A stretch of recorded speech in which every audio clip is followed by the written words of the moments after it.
जंगल में ठंडी हवाएं चल रही थी, जो इस बात का सबूत थी कि सर्दी का मौसम शुरू होने वाला है। सारे परिंदे सर्दी से थरथरा रहे थे। आज की रात जो मैं बच गया तो मैं कल की रात इस जंगल में नहीं गुजारूंगा। हाय, मर गया। बहुत ठंड है, बहुत ठंड है। मुझे कुछ ना कुछ इस ठंड का करना होगा। रात गुजर जाती है, सुबह हो जाती है। सूरज की तेज रोशनी से सर्दी कम हो जाती है। कौवा अपनी आंखें खोलता है। मैं बच गया, मैं बच गया। बहुत ठंड थी। अब मैं दूसरे परिंदों के पास जाता हूँ और देखता हूँ वो ठंड से बचने के लिए क्या कर रहे हैं। कालू यार, क्या बताऊँ, मैंने खुद सारी रात जाग कर गुजारी है। मैं खुद सोच रहा हूँ हम किसी और जंगल चले जाएं। तो फिर हम चिड़िया से पूछते हैं कि हम कैसे ठंड से बच सकते हैं। कालू कौवा और कबूतर चिड़िया के पास जाते हैं। चिड़िया बहन, मेरी तो हड्डियां जम गई हैं रात की ठंडी हवा से। मैं तो सच में मर जाऊंगा अगर एक और रात इस जंगल में गुजारी तो। हम सभी पक्षी ऐसे मौसम के लिए नहीं बने हैं। क्यों ना हम पहाड़ों वाले जंगल चले जाएं। वहाँ का तापमान ठीक है और फिर जैसे ही इस जंगल का मौसम ठीक होगा हम वापिस आ जाएंगे। किसी ने तोते की भी खबर ली है? वो तो मुझे सुबह से नजर ही नहीं आया। यार कबूतर, कहीं ऐसा तो नहीं कि मिट्ठू ठंड से मर गया हो? वो सब तोते की बात कर ही रहे थे कि वहाँ तोता भी आ जाता है। बहुत ठंड थी आज की रात, बहुत ठंड थी। सारी रात मैं सो नहीं सका। अब जाकर थोड़ी आंख लगी थी।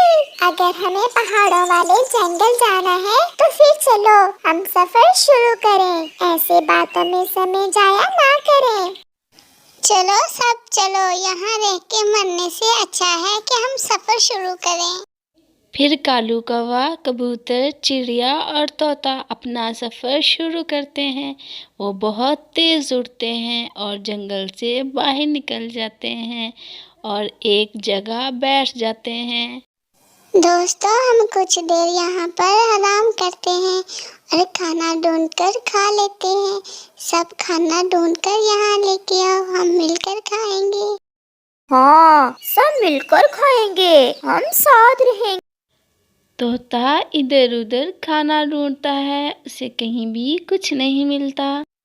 कबूतर को पास में ही कुछ खाना मिल जाता है। चिड़िया भी इधर उधर खाना ढूंढती है। कालू कौवे को भी पास में से कुछ दाने मकई के मिल जाते हैं। अब इन दानों से अपना पेट भरूं या अपने दोस्तों का? मैं ऐसा करता हूँ, अपना ही पेट भर लेता हूँ। अगर जिंदा रहा तो फिर ही अपने दोस्तों की मदद कर सकूंगा। कालू कौवा पेट भर कर वहाँ से दाने खाता है और फिर उड़ जाता है। मुझे तो कुछ भी नहीं मिला। मुझे भी। आप चिंता ना करें, मुझे ये दाने मिले हैं। हम सब इन्हें बांट कर खा लेते हैं। कालू, तुम्हें कुछ मिला या नहीं?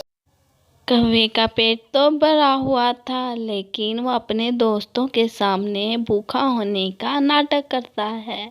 ना जी ना, मैंने बहुत कोशिश की मगर कुछ भी हाथ नहीं आया। फिर कबूतर वो सारे दाने अपने दोस्तों में बांट देता है। कुछ देर खाना खाने के बाद और आराम करने के बाद वो फिर से उड़ना शुरू कर देते हैं। वो बहुत थक जाते हैं। उनको ऐसे ही उड़ते उड़ते रात हो जाती है। फिर वो एक जगह इकट्ठे होकर बैठ जाते हैं। यही बेहतर है कि आज की रात हम इसी जगह गुजार लें। मुझे ये जगह सुरक्षित लग रही है।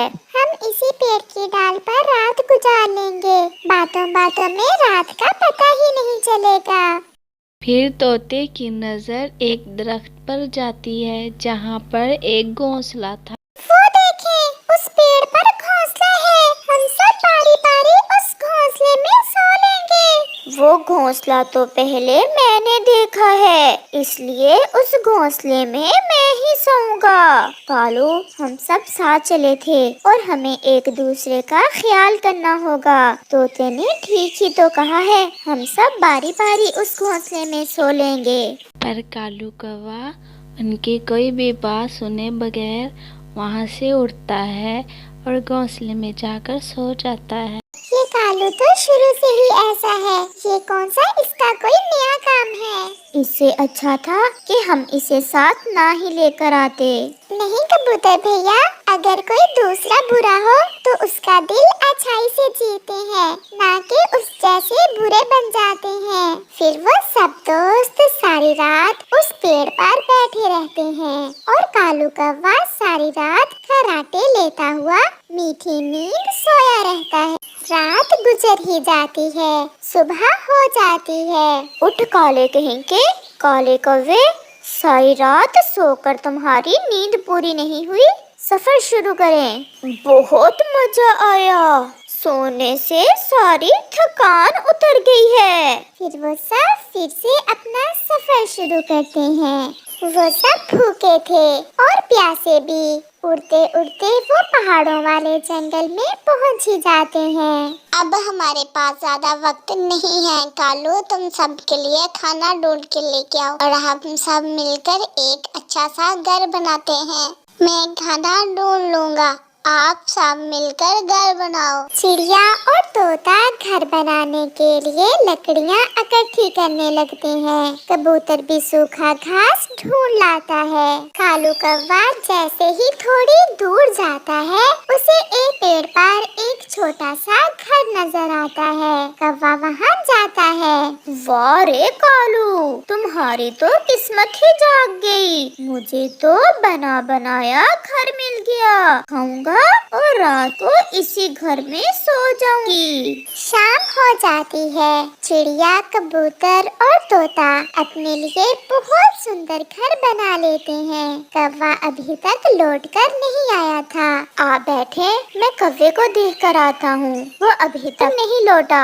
कबूतर थोड़ा आगे जाता है तो उसे कौवा सोया हुआ नजर आता है। बेशर्म कौवे, तुम नहीं सुधरोगे। हमारे पेट में भूख से चूहे दौड़ रहे हैं और तुम यहाँ सोए हुए हो, तो फिर मैं क्या करूँ? मैं तुम्हारे साथ तुम्हारे घर में नहीं रहूंगा। मुझे तो घर मिल गया है, वो देखो, बना बनाया घर मिल गया है मुझे तुमसे यही उम्मीद थी। रात हो जाती है। कौवा उस घर में जाकर सो जाता है। वो अभी सोया ही था कि वहाँ बड़े बड़े उल्लू आ जाते हैं और आते ही कौवे को मारना शुरू कर देते हैं।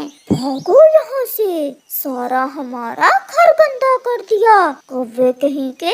उल्लू कौवे को मार मार कर घर से भगा देते हैं, क्योंकि वो घर तो उल्लुओं का था। चिड़िया, कबूतर और तोता अपने सुंदर से घर में सोए हुए होते हैं, जबकि कालू कौवा उनके पास में ही एक पेड़ की डाल पर बैठकर सुबह होने का इंतजार करता है, ताकि सुबह हो और वो अपने दोस्तों से अपने किए की माफी मांगे।